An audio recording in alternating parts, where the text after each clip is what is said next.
We're going to go through some of the geology basics that you guys actually have covered in your activities thus far. So essentially what we've noticed is that over time we have different pieces of evidence to prove that Earth's plates are moving on the surface.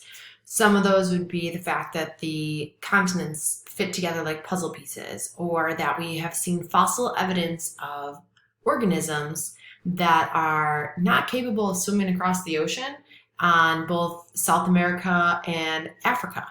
So that kind of shows that those plates must have been close enough for those organisms to walk through those land masses.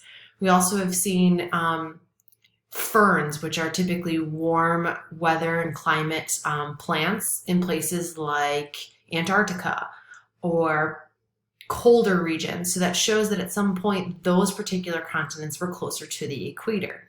We have a lot of other things, the fact that the mountain ranges kind of line up, and geologic features of rock strata.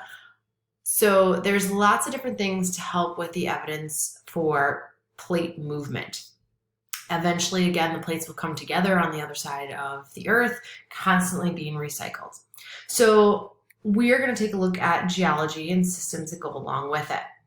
The first thing that we're going to do is we're going to try to cut up the Earth. So within the Earth, we have two types of crust. We have continental crust and oceanic crust. Continental crust is less dense, silica rich, and it floats. So it's floating on that magma layer below it.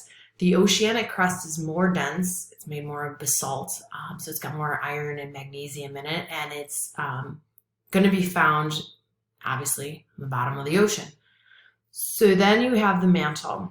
This is all three of these combined. So the two crusts and the mantle make up the lithosphere. The mantle is going to be that flowy, moving magma that you guys picture in your head, more like a lava lamp. So then we get down to the asthenosphere, and the asthenosphere is going to also be that softer rock, and then eventually it's going to start to get to the core. And as we get down to the core, we're going to start to have the liquid and then the solid. So the outer core and the inner core. The inner core is going to be the most dense. It's solid. The outer core is going to be a little bit more liquid. So with plate tectonics, again, I talked a little bit more about how our supercontinent Pangaea, we have fossil evidence to show that that happened. We also have plates that are seen under the ocean as we started in World War II mapping the bottom of the ocean. So we do have evidence that there are these places where plates are ripping apart or coming together.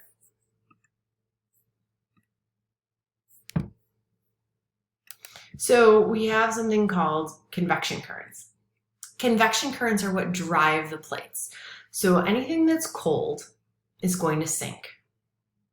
So cold magma sinks, and it gets to the hot source closer to the center of the Earth, in the core. When it gets there, it starts to heat up, and it rises. Then eventually it gets up to the top of the surface, it cools, and it starts to sink again. Hot things rise, cold things sink. And this process continues and continues and continues in the mantle. And when it does that, it actually drives the plates and moves the plates along the top of the surface. So as we go through the process here, we see that the plates are going to start to move and slide along that mantle. And they're going to either move towards each other or they're going to move away from each other. And again, that's called convection currents. We're going to see convection currents when we talk about the ocean. When we talk about air masses, they come back again and again and again and again. In this case, they cause the magma inside the Earth to rise and then cool and sink. And when that happens, it acts like a conveyor belt and drags the plates along with it. So plate boundaries are something that we need to understand. If you have two plates that are spreading apart, that means that the Earth is literally ripping apart in that location. If it rips apart, magma is going to then come up through the surface. It's going to cool and harden and make new rock. And then it's going to split in either direction. New magma comes up, cools, hardens, makes new rock. This is where new land is formed. One of the biggest regions is the mid-oceanic ridge. The mid-oceanic ridge runs right down the Atlantic and it's the biggest spot where we have the most divergence occurring on Earth. So why doesn't Earth get bigger? Well, there's obviously got to be a place where rock is being destroyed. And we'll get to that in a second. Another type of transform plate boundary is another type of boundary is called a transform plate boundary. This is probably the most famous one that you've ever heard of in California. And you are going to see plates sliding past each other. So you've ever heard the joke that California is going to like break off and go into the ocean? Well, it's not really true. California is going to slowly start to slide north and end up under Alaska, essentially. So it's going to become part of Canada before it breaks off into the ocean. So you're going to have plates moving this way, and when they grind past each other, sometimes they get stuck, and if they build up enough friction, they snap, and that's what causes the earthquakes. So we need to know where land gets destroyed, and these are convergent plate boundaries. So if you have a convergent plate boundary between an ocean plate and a continental plate, the ocean plate, which is more dense, is going to actually dive underneath the continental plate. The continental plate, because it's less dense, is going to kind of pop up above the ocean. When that happens, we have something called a subduction zone, because you are like submarine, going under, subducting underneath the continental crust. We get a trench that's formed here. And also, because this is being broken down and forced deeper into the earth, it actually melts and forms a magma chamber. And this is how we get volcanoes basically on land. So what's going on again is we have the oceanic crust diving underneath the continental crust. When it does that, it melts and the pressure builds up and shoots up out of a volcano.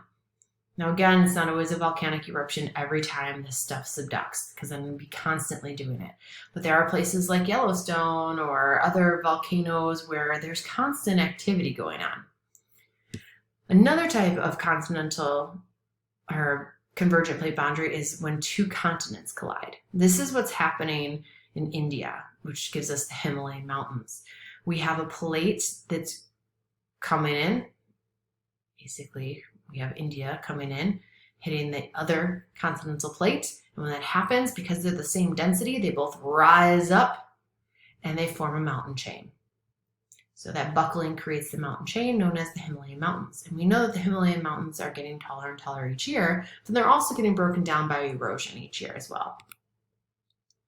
So the rock cycle you might remember from middle school, there are three types of rocks. You get metamorphic, igneous, and sedimentary.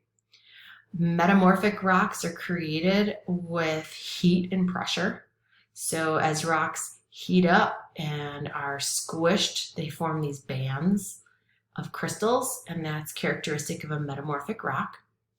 They could then be melted down into magma or lava. The difference between magma and lava, magma is underground. Lava is what we call it when it's actually erupting out of the top of a volcano on the surface.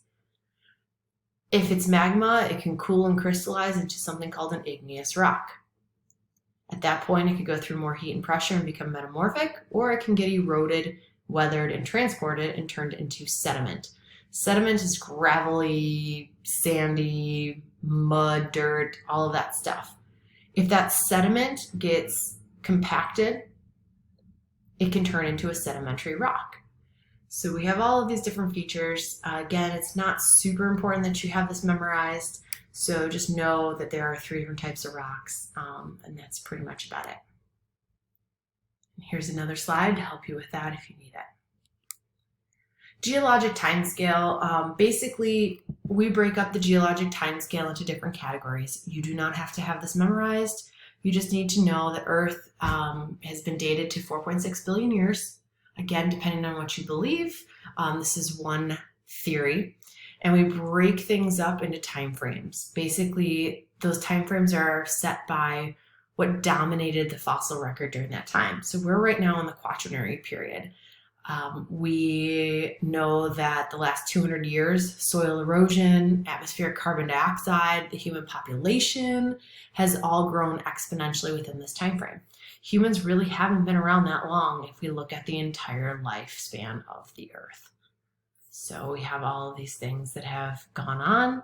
And if we take a look again, this is when humans came on Earth, and all of the graphs skyrocket at that point. So atmospheric carbon dioxide skyrockets once humans come around. Erosion rate, and erosion is just breaking down of soil and rocks, so we've been doing this for agriculture, has increased since we've been present.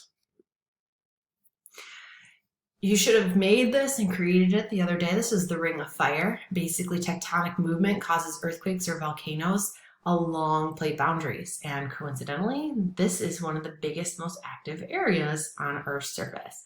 9 out of 10 of these disasters occur, so earthquakes or volcanoes occur in the Ring of Fire. It's the largest subduction zone on Earth. So the mid-oceanic ridge is the largest divergent plate boundary.